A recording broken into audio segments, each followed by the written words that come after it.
ఈరోజు నెల్లూరు జిల్లా Telugu Desam party office నందు 78వ స్వాతంత్ర దినోత్సవం సందర్భంగా జెండాని ఎగరవేసి సంబరాలు చేసుకోవడం జరిగింది.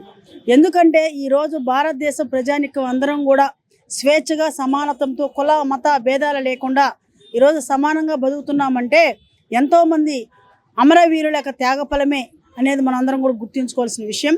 కాబట్టి ప్రతి ఒక్కరూ కూడా తన యొక్క బాధ్యతగా తీసుకొని మన యొక్క భారతదేశంలో ఉన్నటువంటి స్వేచ్ఛను అందరూ కూడా సమాన దృష్టితో తీసుకొని అమరజీవుల యొక్క అమర నాయకుల యొక్క వారి యొక్క త్యాగ ఫలానికి మనం అందరం కూడా బాటలు వేయాలని, వారు ఎక్కడ ఉన్నా కూడా వాళ్ళ యొక్క త్యాగాలకు ఒక ప్రతిఫలం ఉందని ఒక సమస్ఫూర్తిని వాళ్ళకి కల్పించాలని కోరుకుంటున్నాం.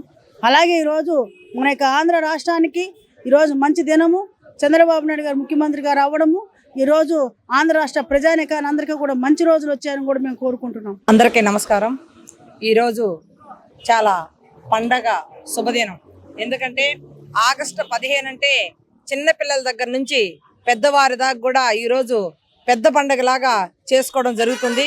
అదేవిధంగా ఈరోజు నెల్లూరు జిల్లా కార్యాలయం నందు టీడీపీ కార్యాలయం నందు ఈరోజు స్వతంత్ర పోరాటాలకు త్యాగఫలమైన ఈరోజు ఆగస్టు 15 రోజు మన అబ్దుల్ అజీజ్ గారు జెండా ఆవిష్కరించడం జరిగింది. అదేవిధంగా పార్టీ శ్రేణులందరూ ఇక్కడికి ఇచ్చేసి ఒక పండగ వాతావరణంలో తలపించడం జరిగింది. మనకి ఎందరో త్యాగ ఫలాలు ఈరోజు మనం అనుభవిస్తున్నాము. ఎంతోమంది మనకి స్వతంత్రం అంటే బ్రిటిషు మన భారతదేశాన్ని పరిపాలించడానికి వచ్చి ఇక్కడ వచ్చి అన్ని ప్రతి ఒక్కటి మనకి బానిసత్వంగా చేయడం జరిగింది. మన భారతదేశం మనకు కావాలని ఆ రోజు స్వతంత్ర పోరాటం చేసిన మన గాంధీ మహాత్మా అయితేనేమి, నెహ్రూ అయితేనేమి, అదేవిధంగా సర్దార్ వల్లభాయ్ పటేల్ అయితేనేమి, ఇంకా ఝాన్సీ రాణి అయితే ఎంతోమంది యుద్ధాల ప్రతిఫలమే ఈరోజు మనం అనుభవిస్తున్నాము.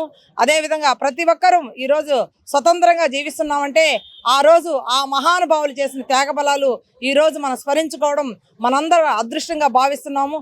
అదేవిధంగా ఈరోజు ప్రపంచంలో ఉన్న మన భారతీయులందరికీ కూడా స్వతంత్ర దినోత్సవ శుభాకాంక్షలు తెలియజేస్తున్నాం. Thank you.